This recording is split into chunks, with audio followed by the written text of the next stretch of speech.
Ladies and gentlemen, are you ready?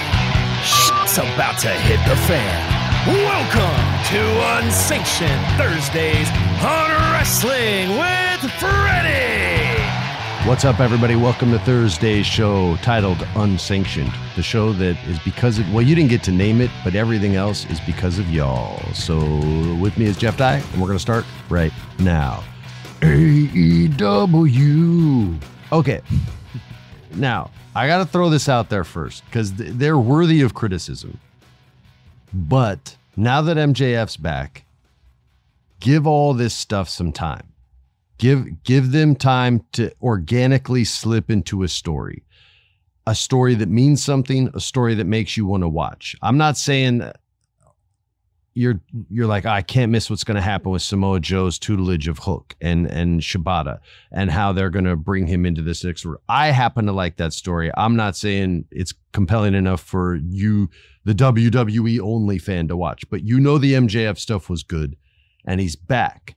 I'll start with that, and then we're going to come back to it. But we're going to start with AEW and the main story, which isn't even really a story because it's real quick, which is Swerve Strickland, the AEW World Champion, Heavyweight Champion, and the International Champion, Will Osprey, who everybody loves, is starting to heat up as quickly as they can heat this up. The match, I think, is this weekend, actually.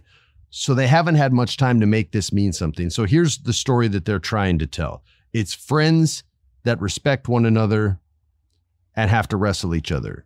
Okay, that's not that exciting. So one of them has to cross a line, right? One of them has to cross a boundary that normally friends wouldn't cross. If Jeff and I were in a conversation and we got in an argument and all of a sudden, like, he said something about my marriage, I'd be like, yo, whoa, what the fuck? Why are we trying to talk about that instead of the problem at hand here? And that's what the champ Swerve Strickland has done.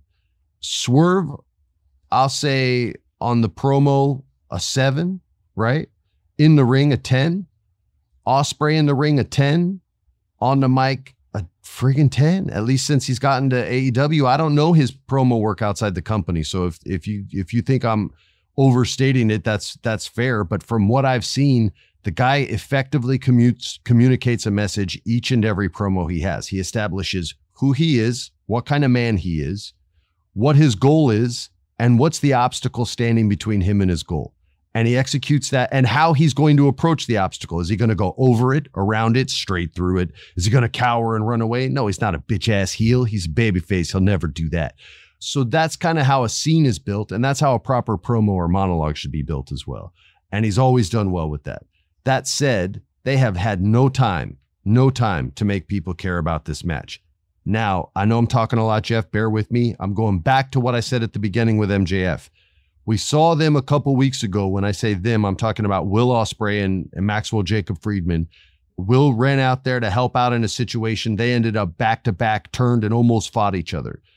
They're telling you what the future story is right there. You know they're not going to let Will Osprey have both titles this quickly without a real storyline. That can't be the plan, no matter what. If it is, I'll be a son of a bitch, and no one will be more disappointed than me. And I love Will Osprey. I love professional wrestling. I want all these places to succeed, but you can't put the title on him that quickly. The international one doesn't mean anything yet, but that's the key. Yet, I think the next storyline is going to be Will Osprey and Maxwell Jacob Friedman. And those two men have the potential to make the international championship mean more than the damn world's championship because of how great they are in the ring and because of the stories they can both tell on a microphone and because of the history that MJF has had and the successful history of telling stories in the ring, not just monologues, but stories and spread out stories, the Wardlow story, the CM Punk story, long-term stories. He's real good at that. So I would say give them time now that Homeboy is back from injury. He had the little thing with Roosh just to remind you that this dude can still wrestle his ass off. And it's nice to give Roosh some shine too, because that fool's pretty good in the ring and you forget about him because he never has a reason to fight. They just put him in matches and he loses. But that was fine. It is what it is. But they hinted at what the story's going to be. I think that's the future storyline. I don't think it's going to be for the World Championship. They'll figure someone else for Swerve. And I think it'll be a storyline that's up there with the top with the top MJF stuff just because of what Will Osprey can bring to the table as well. That was all in one breath, Jeff. I agree. I think, and people are going to not be happy about this, because I think real wrestling fans love AEW. And they love AEW because it's the indies with a better budget. It's the indies. It's an indie wet dream in a lot of ways. Like, you have all the guys. Now, I think, like I said, it's not popular. I think AEW is going to have to reinvent itself a little bit. I think they're doing all the right things. When you watch AEW, you go, this is good. It's good stuff. They got the best names, right? Like Osprey, MJF, Moxley. You can go down the list and go, wow, they have just as good of a roster when it comes to like wrestling as any other wrestling thing. But what I will say is, like, they've got to reinvent themselves. You know what I'm saying? Like when WWE is having like bad ratings or something, they'll try a thing. They'll try like a big crazy thing. At least that's what it seems like to me when I watch. I'm like, oh, now they're doing this kind of storyline, or now they've kind of got this thing, or they're trying like weird. They'll take big swings, and sometimes they'll miss, but they take big swings. Whereas I feel like AEW is just this kind of steady, great, glorified indies thing. And so whenever there is a big swing that hits a home run in the WWE, all AEW's ratings go down. And I don't know why that is, but they had the lowest ratings in record history this last week. And I don't think it's a coincidence that they had record low ratings when WWE had the best SmackDown and the best Raw that we've seen in a really, really, really long time. So I think I don't have an exact answer, because what the hell do I know? But I will say that I think AEW should be nervous, and they need to really reinvent themselves and put something on that everybody's talking about that would rival a Wyatt Six or a Drew Punk, feud, or a they had Punk. They couldn't make it like work. That. You know what I'm saying? Like, they're gonna have to do something, and I think that it can't just be, oh, we have, Sasha Banks now that we're never gonna use. Like, you've got to figure out a way that people are going, oh, have you seen what they're doing over there? Like you're too young of a company to just coast on being the indie guys.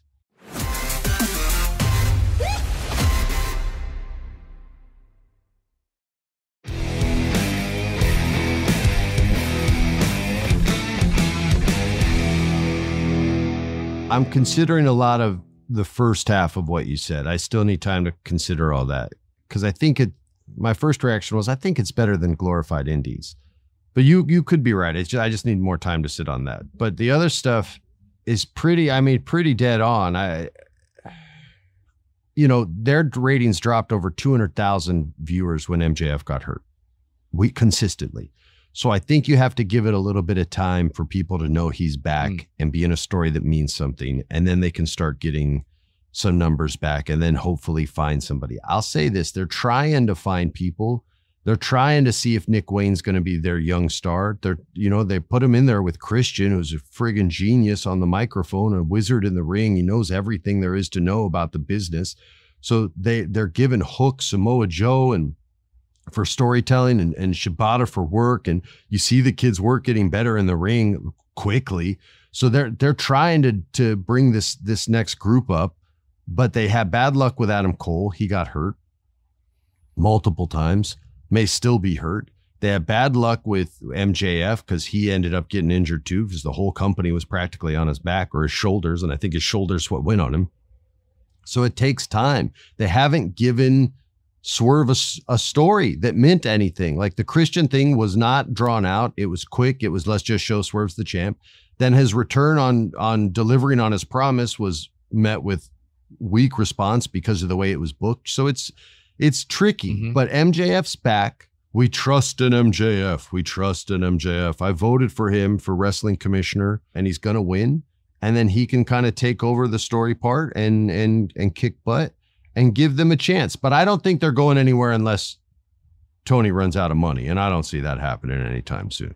So as far as a reinvention goes, Maybe your boy's got plans on that. Maybe your boy's trying to reinvent some stuff and come out with his own shit. Yeah. You know what I mean? So maybe let AEW do their thing and don't give anybody any good ideas except your bro. That's it. Instead of on a podcast that's listened to all over the world. We already got the wrestling thing that we want to succeed, the Federation.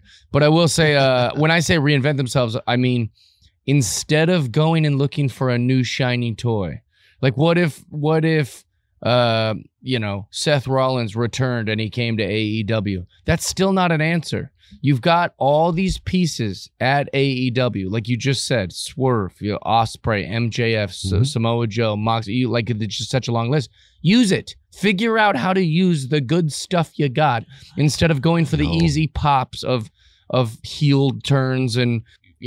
We got so-and-so from What's-Its-Face. Oh, here's a Japanese guy that everyone is so excited that he came over, and now it's been a week, and that we're not even using him. So I was just saying, find a way to use the pieces you got to reinvent yourself. I hear you, dude. All right. The other story in AEW is the Women's World Championship.